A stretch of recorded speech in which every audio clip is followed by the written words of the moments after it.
Et coucou, coucou tout le monde. Oui, alors vous êtes prêts? On chante. Allons à l'école faire des farandoles. Pour y rencontrer le maître, faut y aller à toute vitesse. Soyons pas timides, on est des bolides. Soyons vraiment prêts à tout. Nous voici, nous voilà, c'est nous. Bon, alors il est revenu celui-là. Parce qu'en fait, il voulait s'excuser. Oui, parce que c'est vrai que cette semaine, j'ai envoyé pour tout le monde un travail sur Pierre le Loup, même les petits. Mais alors voilà, il venait s'excuser parce que... Vas-y, on t'écoute. Oui, écoutez, je suis désolé. C'est mon cousin, celui-là. Et on sait, il est pas sympa.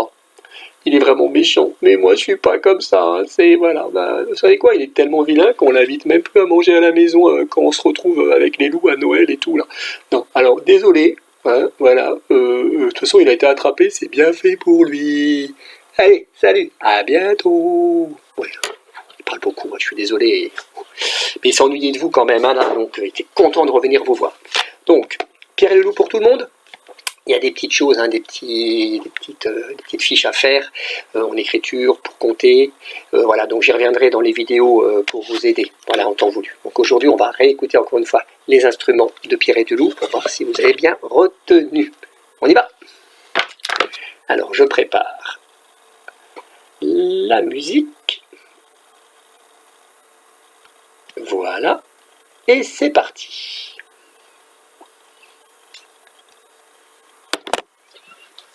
Ah, qui arrive? Notre oiseau coquin. Je vous montre déjà à faux instrument, ça commence bien. Alors vous rappelez, pour le petit oiseau, Monsieur Prokofiev a choisi la flûte toute gaie et toute aiguë. On continue.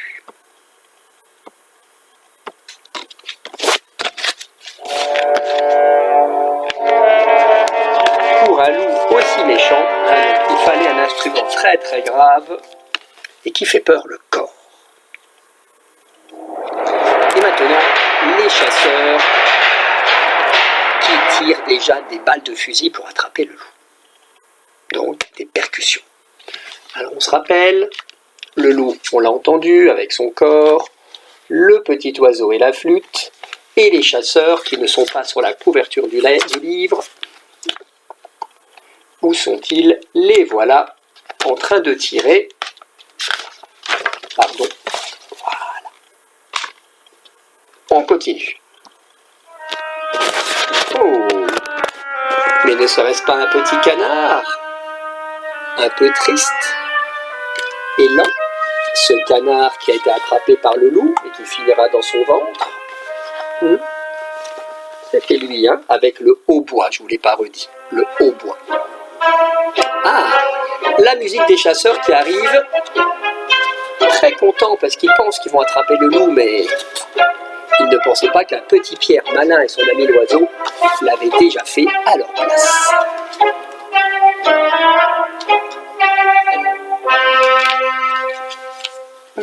Qui arrive maintenant? Oh, un grand-père fâché, là, tout au bout, avec son basson. Il est énervé, hein. Pierre ne l'écoute jamais. Ah, quand on parle du loup, soi-disant, Pierre arrive avec ses violons, ses altos, ses instruments à frotter de toutes les tailles. Une musique très gaie pour un petit garçon qui fait beaucoup de bêtises et qui aime bien rire. Il manque quelqu'un? Il manque qui? Cet animal pas très courageux, qui aimerait bien manger l'oiseau, mais qui est un peu peureux. Ce chat qui se dandine. Et donc, M. Prokofiev a choisi la clarinette. Voilà. Donc, on réécoutera dans d'autres vidéos encore les instruments, hein, pour voir si vous en rappelez. Mais maintenant, on va lire une petite histoire pour les petits. Regardez. Mais les moyens grands, aidez-nous quand même, hein, parce qu'aujourd'hui, tout va se passer dans le noir. Qui est là? Dans le noir. Avec un point d'interrogation parce qu'on se pose la question. Je vous laisse regarder les lettres et les mots. Donc, qui? Il y a un trou et il y a un trou là. Dans, un trou, le, un trou, noir, un trou et point d'interrogation. Donc, je vais éteindre la lumière et vous allez après m'aider à la rallumer pour voir qui était là. Attention, vous n'aurez pas peur, hein. On va être dans le noir. J'ai éteint. Regardez qui est là. 2 yeux ici et un petit là. Qui c'est? Vous avez deviné? Ou vous avez trouvé? Il y a plein de solutions possibles. C'est peut-être juste un enfant. Et là, un enfant qui a fermé un œil. Vous avez pensé à quoi, vous? On regarde. Vous m'aidez à rallumer? Allez, appuyez sur l'interrupteur. Merci. Oh, non, c'était pas du tout un enfant, regardez. Madame Chouette, avec ses 2 yeux, et là, un bébé oiseau ou un oiseau dans un nid. Et on le voit de profil. Donc on voit que son œil de ce côté. Regardez les belles chaussettes qu'elle nous fait. Et donc les grands, hein, vous avez repéré la rime? Chouette qui tricote des chaussettes. Ouette, chette, sept. C'est dur à dire. Ouh là là, on va s'entraîner. Chouette qui fait des chaussettes. À vous. Chouette qui fait des chaussettes. Chouette qui fait des chaussettes. Plus vite. Chouette qui fait des chaussettes. Ouais, ça c'est la belle rime. Alors, on peut aussi dire qu'elle fait des pirouettes. On éteint? Allez, clic-clac, j'ai éteint. Regardez bien qui est là.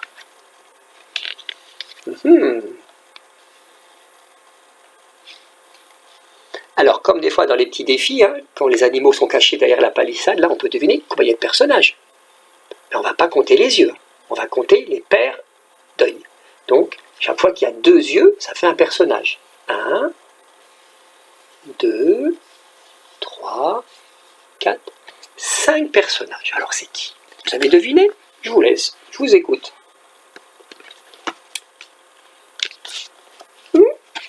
Alors, c'est bon?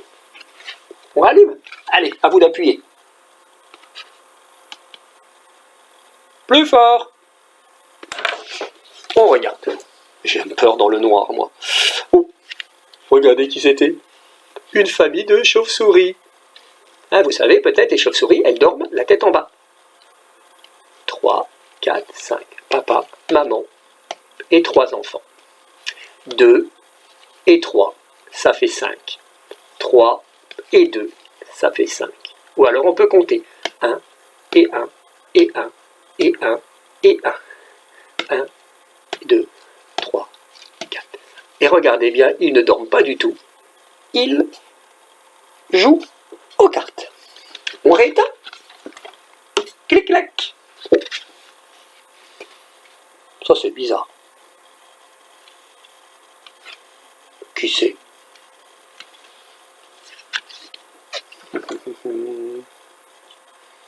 Allumez. Allez, appuyez. Ouh, le bouton est là. Je ne bouge plus, on appuie. Merci.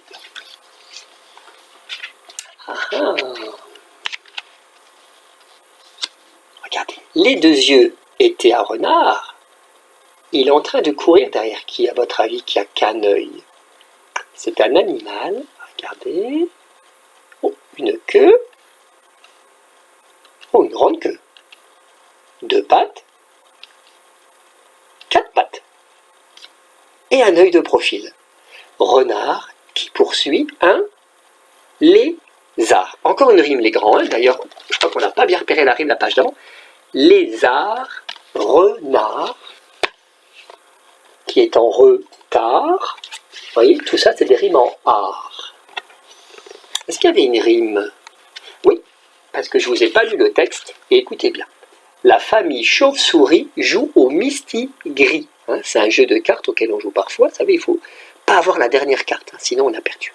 Donc, chauve-souris joue au mistigris chez la souris ou chez ma mi avant de faire pi, pi avec Valérie.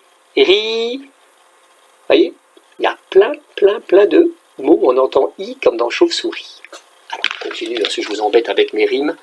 Alors, on laisse renard On ne saura pas s'il a rattrapé les arts. Allez, j'éteins.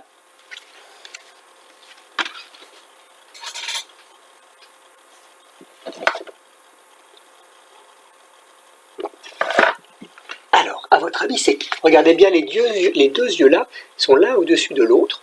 À mon avis, la tête est tournée et elle regarde. Vous avez deviné? Regardez. Voilà les deux yeux qui étaient tout seuls sur la tête de Monsieur Crapaud. Pas grenouille, hein, Crapaud. Et là arrive la libellule, parce qu'elle vient regarder la météo. Et oui, Monsieur Crapaud vous dit la météo, plein de rimes en haut. Là aussi, on peut en trouver plein. Hein, la météo de Théo.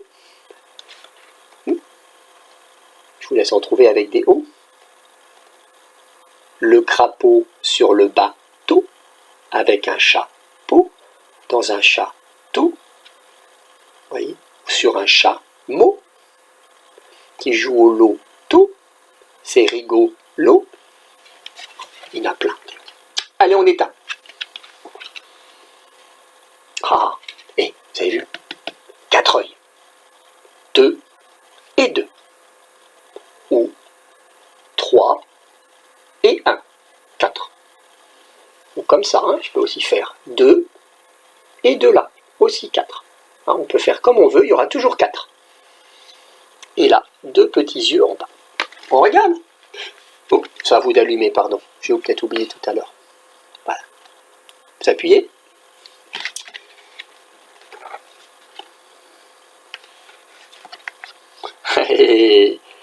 Regardez pourquoi il y avait 4 yeux.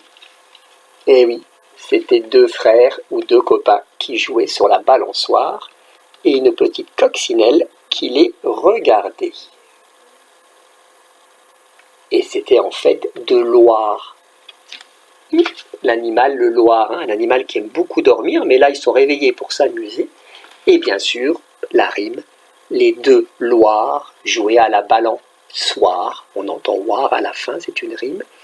Tous les soirs, pour se dire au revoir, dans les couloirs où il fait noir.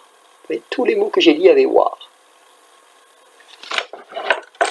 Allez, une dernière fois j'éteins. Oh, voilà, regardez, tout seul. Je vous laisse allumer.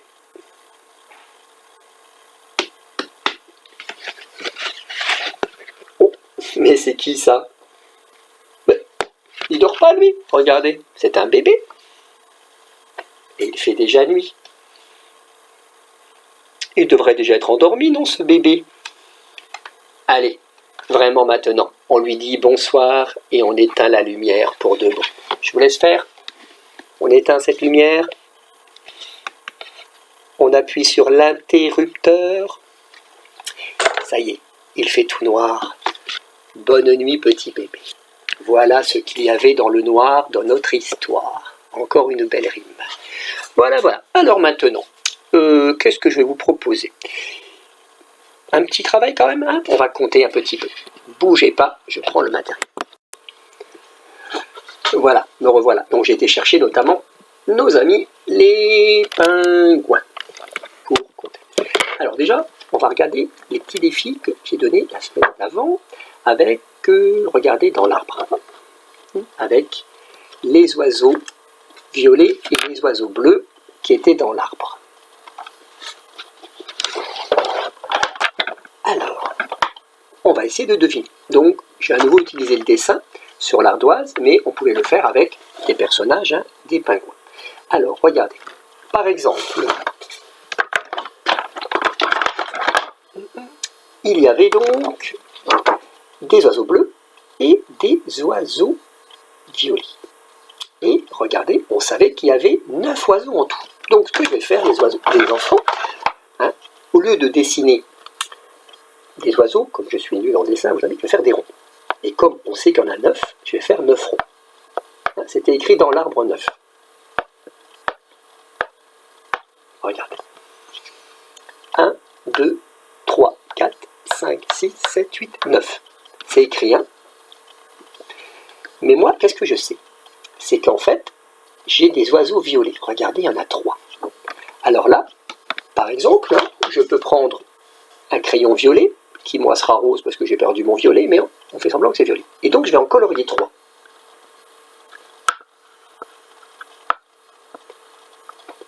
Regardez. Vous voyez mes 3 oiseaux rose-violet, ils sont là. Hein. C'est les 3 qui étaient écrits là, les enfants, à côté de l'oiseau violet. Et donc, la question c'est, combien il y a de bleus? Regardez, point d'interrogation.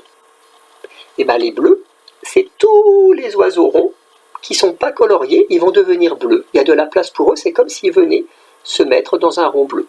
Donc, il y a celui-là, celui-là, celui-là, celui-là, celui-là et celui-là.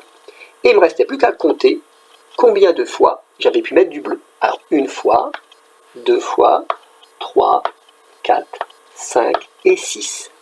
Donc, grâce à ça, je savais qu'il y avait 6 oiseaux bleus dans l'arbre. Donc, je pouvais l'écrire 6. C'était la réponse. Et regardez, qu'est-ce qu'on sait? Que quand j'ai un 3 et un 6, hein, pour les grands au CP, eh ben, je trouve 9.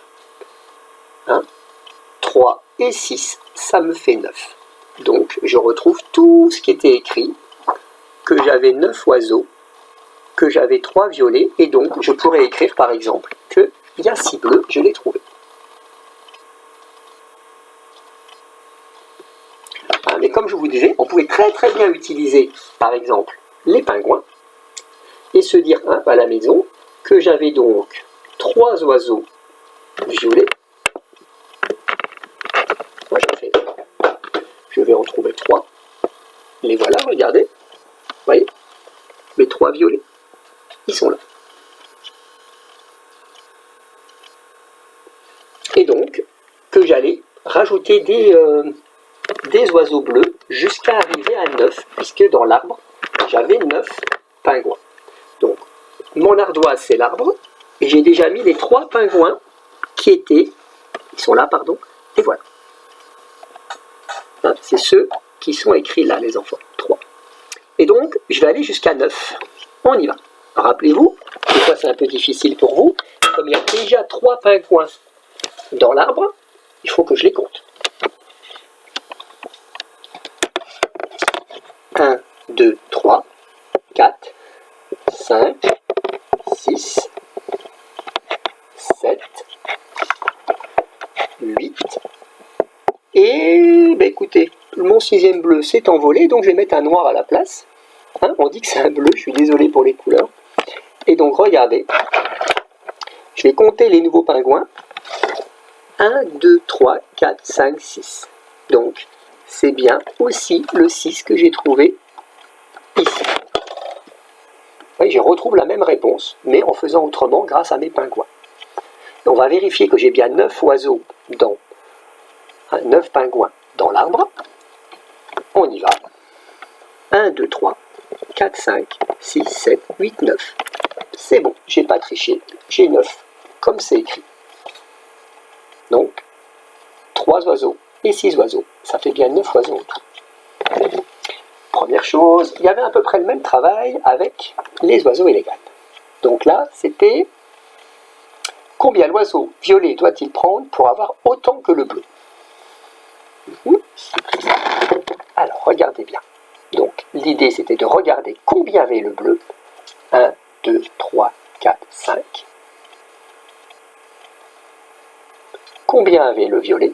4 et le vert. Et donc, on va trouver combien il faut rajouter au vert et à l'oiseau violet, combien il doit aller en chercher pour avoir autant. Alors, pour se rappeler, par exemple, je pouvais prendre mon crayon bleu et dessiner les 5 graines bleues qu'il avait. Je les fais en bleu parce qu'elles appartiennent à l'oiseau bleu. Alors on y va. J'en fais 1, 2, 3, 4 et 5. Regardez, elles sont là. Après, je prends mon crayon vert et je dessine les 2 graines qu'a déjà l'oiseau vert. Regardez, il les a. Et maintenant, je vais aller chercher des graines et lui rajouter pour qu'il y en ait 5. Une nouvelle graine, je l'entoure parce qu'elle est encore dans son sachet, j'ai été la chercher. Une autre, on va comme vérifier. Maintenant, il en a 1, 2, 3, 4. Il lui manque encore une, la 5e. 1, 2, 3, 4, 5. 1, 2, 3, 4, 5. C'est pareil, on a réussi. En allant chercher 3 nouvelles graines, il a autant que le bleu. Donc lui, il fallait qu'il aille en chercher 3. J'ai écrit 3 en dessous. Pour le violet, ça allait encore plus vite. Alors comme j'ai toujours pas mon crayon violet, je vais encore faire en rose. Je vais dessiner les graines qu'il a déjà. 1, 2, 3, 4. Donc celle-là, il les a, donc je les fais rapidement sans les entourer. Vous voyez les 4? Mais j'en veux 5. 1, 2, 3, 4. Il manque la 5e. Allez, 1, 2, 3, 4. Et encore un doigt et j'ai 5. Un doigt, ça veut dire qu'il va chercher une seule graine. Regardez, elle est dans son sachet, elle est toute neuve, mais elle est là. La voilà, celle qui manquait.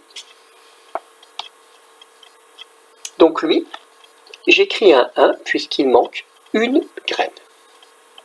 On va vérifier que tout le monde a autant, c'est très important. Alors, combien a de graines maintenant l'oiseau rose, violet? 1, 2, 3, 4, 5. Le vert, 1, 2, 3, 4, 5. Le bleu, 1, 2, 3, 4, 5. Tout le monde a 5. Alors, lui, comme il avait déjà 5, il n'avait pas besoin d'aller en chercher, donc on met 0. Lui, il a dû aller en chercher 3 nouvelles, et lui, une seule. Voilà le défi, et tout le monde a autant. D'accord? Voilà. Alors, on va continuer à faire des petits jeux en comptant. Alors, je vais ranger mes pingouins, parce que là, ça commence à avoir du monde. Alors, regardez, on va relire le petit livre sur le monstre, mais on va le faire à l'envers, les enfants. On va reculer dans les nombres. Alors, on va partir donc de la fin du livre, quand le monstre a mangé tous les enfants. Et on va reculer. On recule. On va partir de 15 et on va revenir à 1. Alors, 15, poil, avant.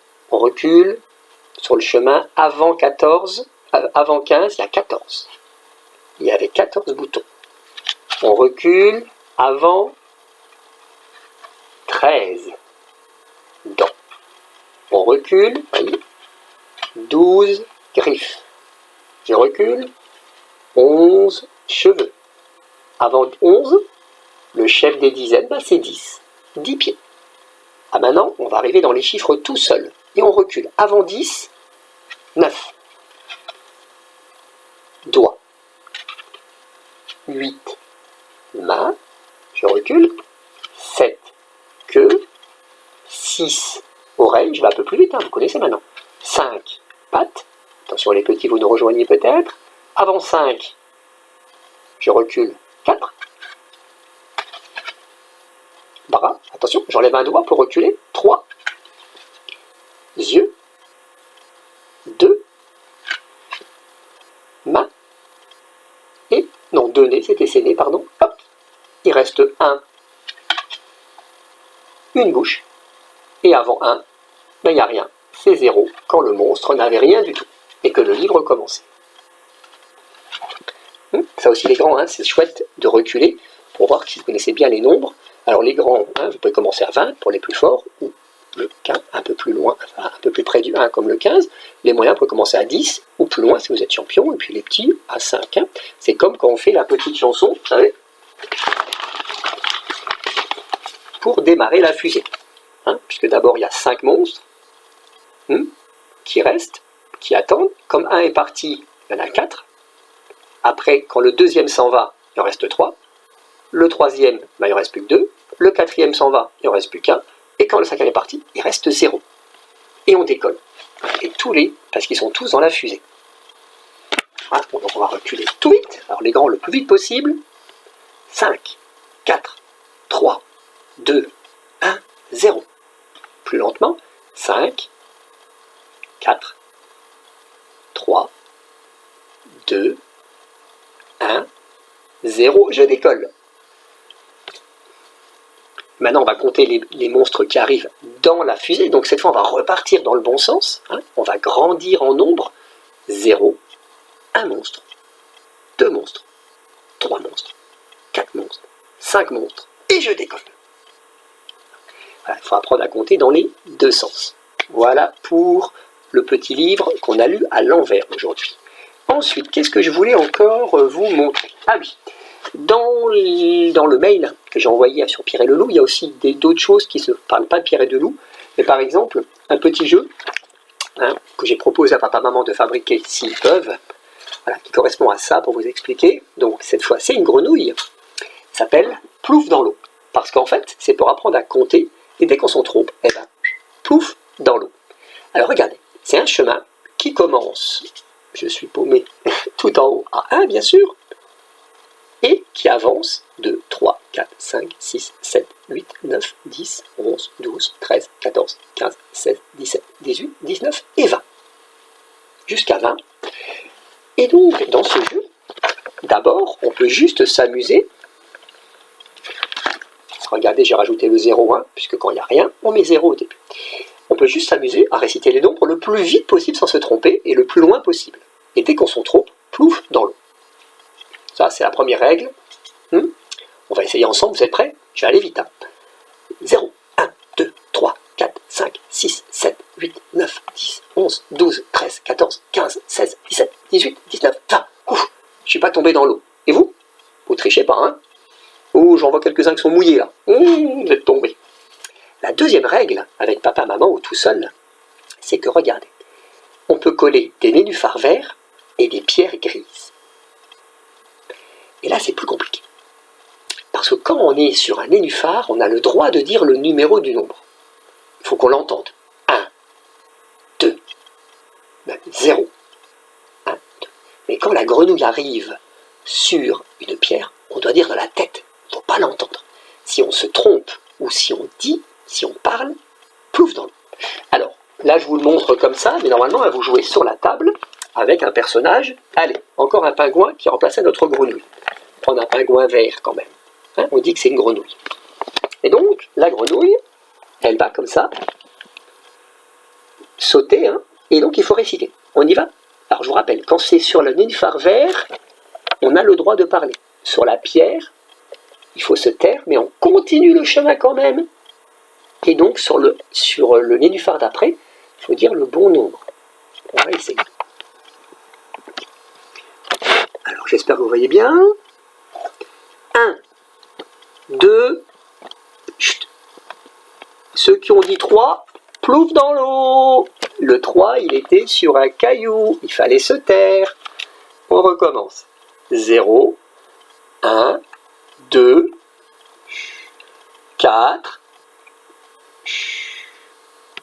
Personne n'a fait plouf dans l'eau en disant 5. Alors, on recommence quand même. 0, 1, 2, 4, 6, 8, 9, 11, 13, 14, 16, 17, 18, 19.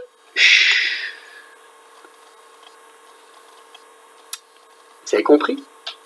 Là où c'est difficile, c'est que quand la grenouille elle continue le chemin, ben nous on doit continuer à compter et surtout pas dire le nombre où il fallait se taire. Alors qu'on a envie de le dire ce nombre. Hein. Voilà. Donc les petits vous vous arrêtez où vous pouvez, 5, 6 pour les meilleurs, ou même 3, c'est déjà pas mal. Hein. Puis plus on est fort, plus on va loin. D'accord? Et après, plus on va vite, plus on est fort aussi. Mais on peut au début y aller tranquillement, hein. Notre grenouille elle peut aller doucement.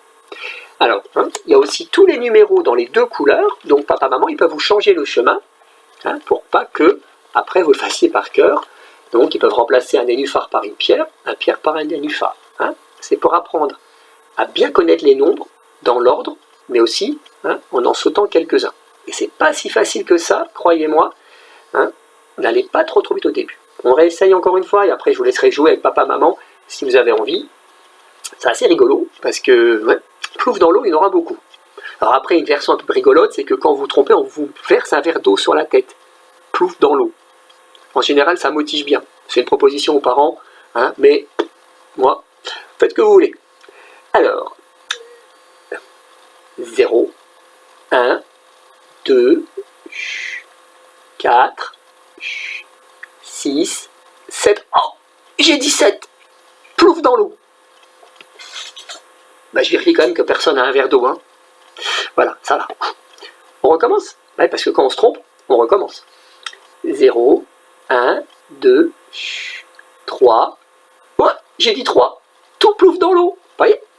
On recommence. 0, 1, 2, 4, 6, 8, 9, 11, 13, 14, 16, 17, 18, 19.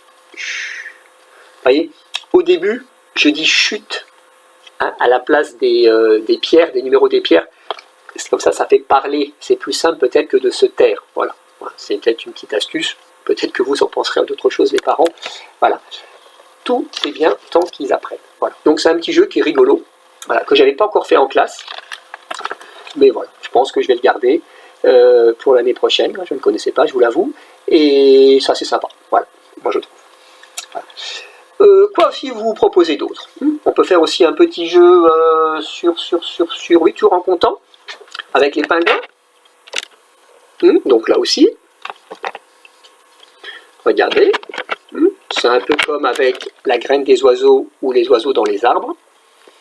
On va mettre des pingouins, certains vont partir, et puis on trouve combien sont partis. Ça, vous pouvez le faire, vous pouvez le faire avec vos poupées, avec des fourchettes, avec n'importe quoi. Voilà, le tout, hein, en vous amusant, en faisant semblant qu'ils sont montés dans le bus, que les personnages sont partis à la piscine, qu'un voleur est venu. Tout l'imaginaire est possible. Le tout, c'est de trouver combien il manque, combien ont été rajoutés. On commence par « il manque ». Regardez bien, dans cette banquise, il y a 1, 2, 3, 4, 5 pingouins. On se rappelle 5, hein, on peut utiliser les doigts si on n'arrive pas tout seul. Je vais en enlever. Et regardez combien sont partis. 1, 2, 3. Voilà. Alors, il y en avait 5, les enfants. Et il n'y en a plus que 3 maintenant. Donc, je vais enlever des doigts pour qu'il m'en reste 3, comme les 3 pingouins. Avant, j'en avais 5. Hein. J'enlève celui-là. Il me reste 1, 2, 3, 4 doigts. C'est trop, hein. J'ai que 3 pingouins. Encore un doigt que j'enlève. Regardez. 1, 2, 3. Il y a le doigt pour le pingouin là, le doigt pour ce pingouin et le doigt pour celui-là. Donc, 3 doigts. Et regardez combien de doigts j'ai dû abaisser. Celui-là et le pouce. Donc, 2 doigts. Ça veut dire que 2 pingouins étaient partis. Les voilà. Je vais les remettre. Regardez, je peux les mettre n'importe où, hein, les enfants. Même s'il y a un trou, c'est pas grave. Parce que je vais recompter les pingouins. 1, 2, 3, 4, 5. J'ai retrouvé mes 5 pingouins. Donc ça, les parents pourraient travailler avec tout le matériel, je me répète, aussi sur l'ardoise, avec des gommettes, avec n'importe quel support, hein, où ils peuvent enlever, manipuler, rajouter. Hein, je vous ai fait un petit mail, hein, qui résume un petit peu les objectifs par rapport à ça. Alors, maintenant, on va faire le contraire, les enfants. Regardez, j'ai remis mes 5 pingouins, l'un à côté de l'autre. 1, 2, 3, 4, 5. 5 doigts, 5 pingouins. Maintenant, il y en a d'autres qui vont arriver, les copains. Qui vont se mettre avec.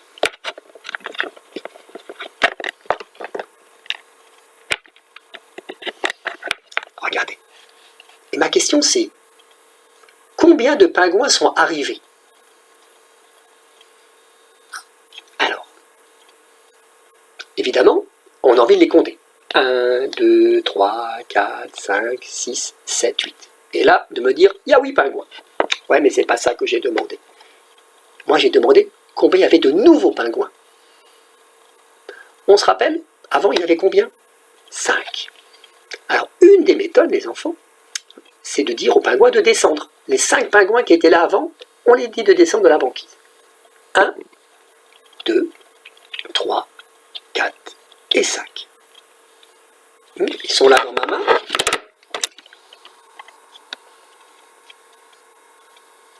Un, 2, 3, 4, 5. Ça, c'était les premiers pingouins qui étaient là avant. Et maintenant, mes yeux, ils peuvent compter qui est venu en plus. Lui n'était pas là. Et lui, et lui. On les compte? 1, 2, 3. Regardez, hein. D'ailleurs, lui, je peux le mettre là. Ça ne va rien changer. Hein. Ils seront encore 3. 1, 2, 3. Lui, je peux le prendre et le mettre tout au bout. Eh bien, ils sont encore 3. 1, 2, 3. Toujours 3. Ça, donc, il y a 3 nouveaux pingouins qui sont arrivés sur la banquise. Voilà. Alors, les parents aussi, ce qui marche bien, pour ceux qui ont un peu de mal, c'est d'utiliser les boîtes d'œufs. Ou donc de 6 ou de 10. 10, c'est plus dur à trouver, mais c'est assez pratique. Et voilà. Et donc, comme ça, visuellement, hein, si vous la remplissez ou si vous mettez un certain nombre dedans, il voit bien ce qui manque, hein, en visualisant les alcôves qui manquent. Voilà, donc ça les aide bien, ou en mettant que 2 couleurs de pingouins, comme ça les aide à compter ce qui est arrivé ou ce qui est parti. Et voilà, l'idée après, voilà, c'est qu'ils n'utilisent que leurs doigts ou carrément leur tête. Voilà pour des petits jeux pour compter. Ensuite. Ah oui, en parlant de ça, j'y pense, par rapport à la construction du nombre, un petit jeu qu'on fait régulièrement en classe, c'est par exemple à l'aide des boîtes de conserve, hein, ou à l'aide de briques, de Lego, ou d'autres supports, c'est donc de leur demander avec 2 couleurs, de fabriquer le 10 pour les grands ou pour les moyens, ou fabriquer un nombre, le 5, 6 pour les moyens, ça peut être le 3, le 3, 4 pour les petits, ou le 5. Donc avec 2 couleurs, comment on peut fabriquer les nombres, hein, tout simplement, par exemple, si je donne mes pingouins à l'école avec le blanc et le rouge à un enfant, pour faire le 5, il aura le droit de me dire qu'il prend 4 rouges et un blanc. Et donc, c'est bon. Mais s'il me dit, et même il devra me dire que s'il met 3 rouges et 2 blancs, ça marche aussi, puisqu'il y a 5 pingouins, et pas répartis pareil. Et je vous laisse deviner toutes les possibilités qu'il a, sachant que par exemple, c'est même bien, si quand il m'a dit qu'il y avait 3 rouges et 2 blancs, qu'il me dit, mais j'enlève un rouge et je mets un blanc à la place, maintenant j'ai 3 blancs et que 2 rouges, j'ai du mal à mettre ma main, pardon, voilà, et donc ça me fait